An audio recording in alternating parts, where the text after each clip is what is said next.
So we're now going to go on to our third speaker, who is Anna from Germany. Anna is part of Radfem Berlin, and she's helping organize a conference meeting that's International Feminist Resistance, which will be in Berlin towards the end of the month. Anna is a researcher, writer, feminist activist for women's rights, sex-based rights, and against lesbian erasure. She's the founder of Radfem Berlin, an activist group in Germany, and founder of the small publisher house RFB Books, focused only on publishing feminist theory in German. So it's fantastic to have you here, Anna, and welcome, and over to you. We are a group of women, mainly foreigner women living in Berlin. Some of us are not fully in Berlin all the time, but we are definitely in Germany. The reason why we founded Radfem Berlin was to bring more feminist theory into German. So this was our main goal, that more women can access to the feminist theory, because as you probably know, there are not much of a theory translated into German and easy to understand, right? Because our oppression is not something we can kind of read in one afternoon. We really need to be prepared, and well, you know the processes. So our main goal was to bring this kind of analysis handy to the German women, or the ones speaking German. This led us into more political work and activism. So we are definitely non-partisan, but of course this doesn't mean that we are not apolitical. Yeah, we do feminism, and in a political way. We also focus on lesbian activism to keep lesbian spaces and culture far and away from men, and to spread this. And this is, I made like a presentation to show us, to show who we are. We have online presence. We started showing our content in Instagram with identifies as Apple. This is also a sticker that we made later, and we started our group with a German phrase from the second wave, that is, wir sind Frauen, wir sind viele, wir haben es satt. So that means we are women, we are many, we are fed up. And we really like this phrase because it shows very much to the point what the group is also about. We are very straightforward. We are not cute to communicate our message. We are not using men's language or trans activist language.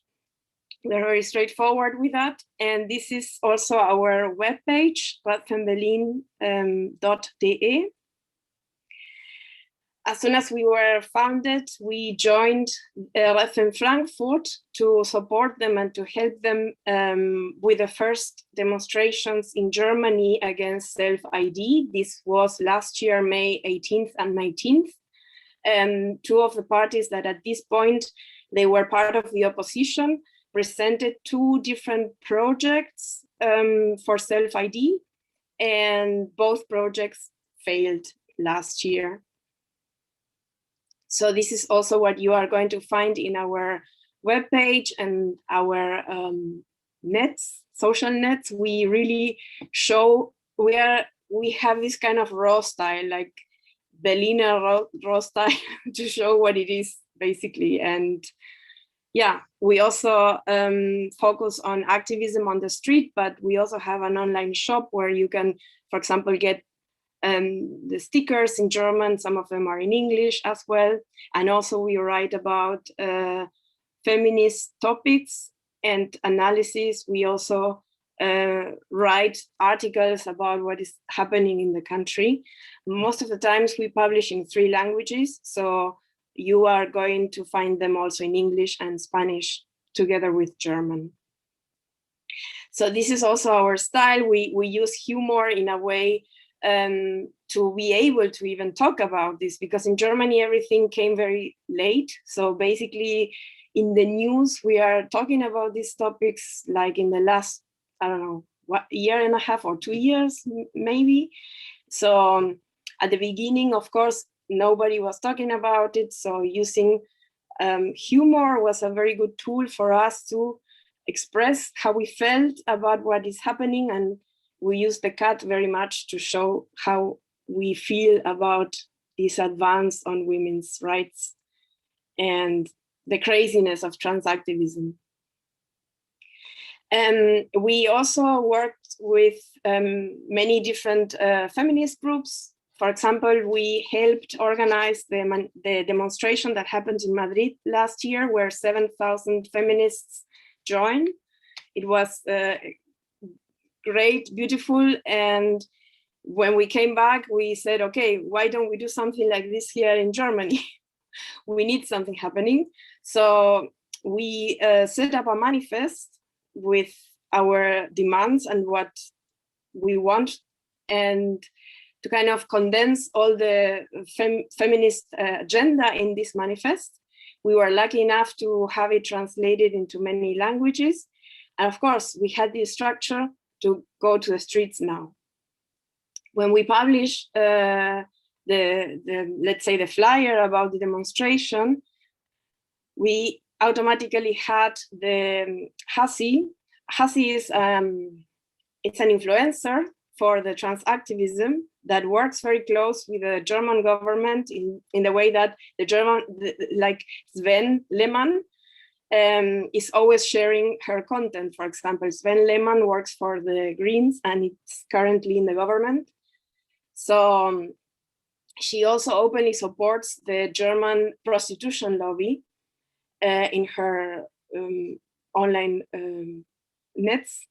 So when we said that we would demonstrate, she automatically registered a counter rally, a counter demo, not to talk about anybody's rights, just to go against us. And of course, she made fun of our manifest.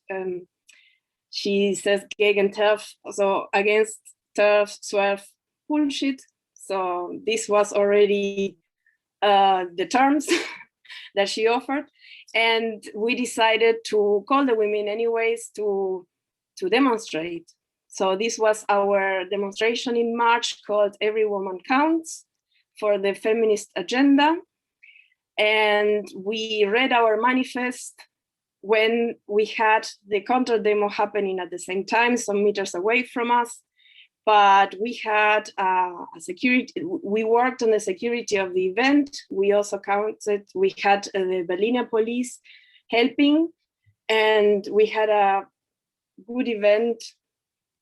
We were a lot of women, and of course, this was the counter demo of the trans activists. This is basically what they had to offer. Sex work is real work, and okay, the flags, but there were many. We thought that it would be much worse, but it turned out to be very good for us. We counted at some point of the demonstration up to 83 women that day. We had an open mic moment where women from different countries came to express how the situation in their countries is. For example, from Mexico, we had a refugee from Ukraine.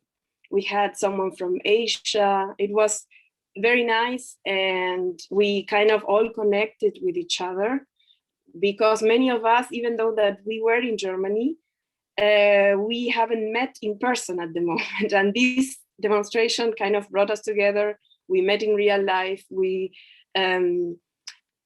feeling was better. So I think this was a very good moment for women in Germany.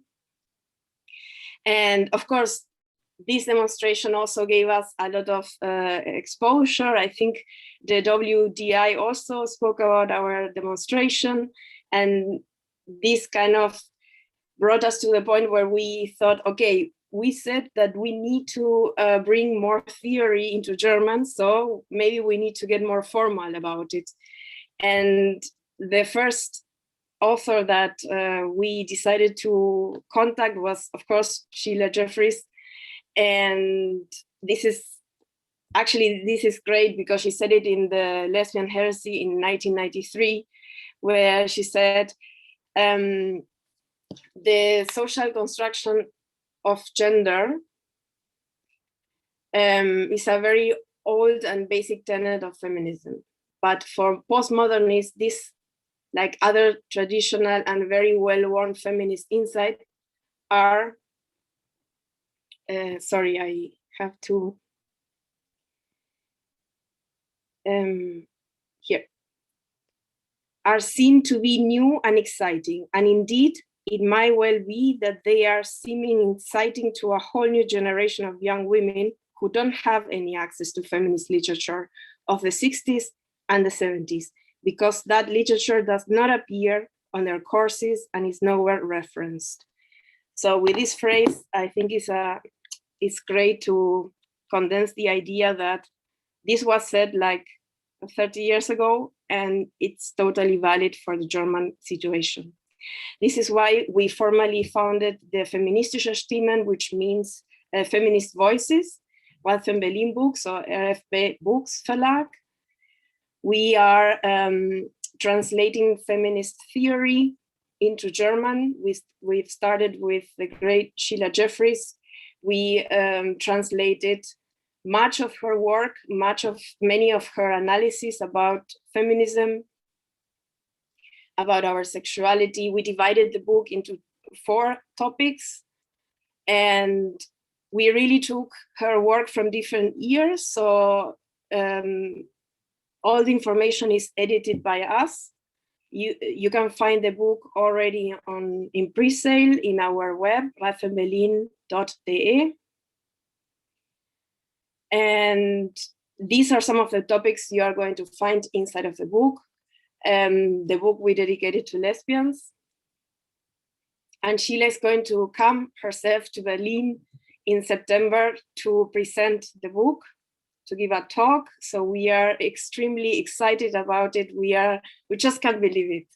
So we are so thankful that she's coming all the way to Germany after so long to support us women here and our movement here.